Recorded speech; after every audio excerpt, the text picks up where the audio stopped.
Selamat malam saudara-saudara sekalian. Kembali kita berjumpa pada malam ini 5 menit membahas tentang sekolah Sabat. Kita sampai pada hari Selasa, yaitu tentang pembelajaran Perjanjian Lama dan Perjanjian Baru. Dari judul utama kita pada minggu ini adalah tentang Perjanjian Baru. Pada hari Selasa ini kita membahas bagaimana antara Perjanjian Lama dan Perjanjian Baru merupakan suatu perlengkapan, dalam arti kata di mana pada Perjanjian Baru adalah tentang permulaan dan pada Perjanjian Lama adalah tentang permulaan dan Perjanjian Baru adalah tentang penggenapan dari Perjanjian Lama.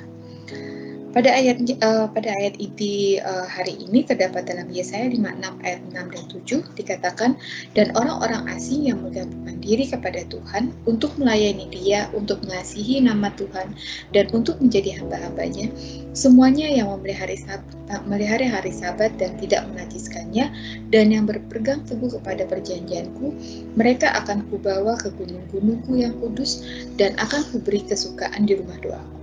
Aku akan berkenan kepada korban-korban bakaran dan korban-korban sembelihan mereka yang dipersembahkan di atas mezbahku. Sebab rumahku akan disebut rumah doa bagi segala bangsa. Di ayat ini jelas dikatakan bahwa Yesus tidak memandang perbedaan antara Perjanjian Lama dan Perjanjian Baru. Buat Dia bahwa siapapun yang berpegang teguh kepada janji-janjinya dan berpegang teguh kepada hari Sabat dan tidak menajiskan apa yang sudah diperintahkan kepada dia, kepada kita, maka kita akan dibawa Dia untuk masuk ke dalam kerajaannya. Pada pelajaran hari ini juga dikatakan tentang Yeremia yang membuat perjanjian baru bagi kaum Israel. Maksudnya di sini kaum Israel adalah bukan hanya orang-orang Israel atau orang-orang yang lahir dari bangsa Yahudi, tetapi juga kita adalah sebagai orang-orang yang percaya kepada Tuhan Yesus, yang bukan lahir dari bangsa Yahudi, tapi menjalani janji-janji dan melakukan perjanjian dengan Tuhan Yesus, berhak untuk perjanjian baru itu sendiri. Meskipun perjanjian baru disebut lebih baik, sebenarnya pada kenyataannya tidak seperti itu. Kalau kita lihat inti dari Perjanjian Lama dan Perjanjian Baru, perbedaannya adalah sebenarnya mereka saling melengkapi. Bagaimana saya katakan seperti itu? Pada Perjanjian Lama kita menceritakan tentang penciptaan, mulai dari penciptaan dunia, penciptaan tentang hukum Allah, penciptaan tentang aturan-aturan yang Tuhan berikan kepada kita untuk menjadi manusia yang lebih baik.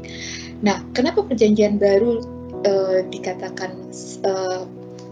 menggenapi Perjanjian Lama?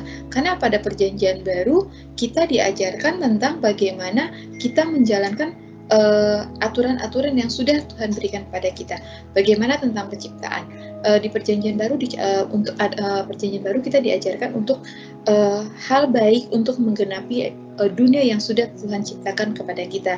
Bagaimana caranya? Yaitu menjalani aturan-aturan yang sudah Tuhan berikan. Mengenai hubungan dari Perjanjian Baru dengan Perjanjian Lama dari hukum Tuhan adalah bagaimana Tuhan menggenapi pada Perjanjian Baru, bagaimana konsekuensi yang dapat kita terima apabila kita melakukan dan tidak melakukan aturan-aturan yang sudah Tuhan berikan. Begitu juga dalam kehidupan kita, bagaimana Tuhan menggenapi kehidupan kita, bagaimana kita kalau kita menjalani dosa, kita seperti apa, dan kalau kita melakukan kebenaran seperti apa. Demikianlah pelajaran pada hari Selasa ini. Dalam Perjanjian Baru itu Tuhan juga mengajarkan kepada kita untuk tetap berpaku kepada perjanjiannya, bahwa Dia tidak akan pernah meninggalkan kita asal kita mau tetap di jalannya. Pada saat yang sama juga asal kita menerima Injil dan aturan yang diberikan pada Allah untuk umatnya yang benar, maka Tuhan tidak akan pernah meninggalkan kita. Jadi orang-orang yang bukan Yahudi pun waktu itu, walaupun kita tidak tanpa Kristus, tidak termasuk keluarga warga negara Israel, tetapi asal kita menuruti ketentuan-ketentuan yang dijanjikan, maka kita akan selalu ada di jalannya. Kesimpulan pada hari ini terdapat dalam Ibrani 9 ayat 15, dikatakan bahwa karena itu ia adalah pengantara dari suatu perjanjian yang baru, supaya mereka yang telah terpanggil dapat menerima bagian kekal yang dijanjikan. Sebab ia telah mati untuk menebus pelanggaran-pelanggaran yang telah dilakukan selama perjanjian sebelumnya. Jadi, saudara-saudara, inilah kesimpulan dari pelajaran sekolah sahabat kita pada hari Selasa, bahwa antara perjanjian baru dan perjanjian lama itu adalah erat sekali hubungannya dan tidak bisa dipisahkan.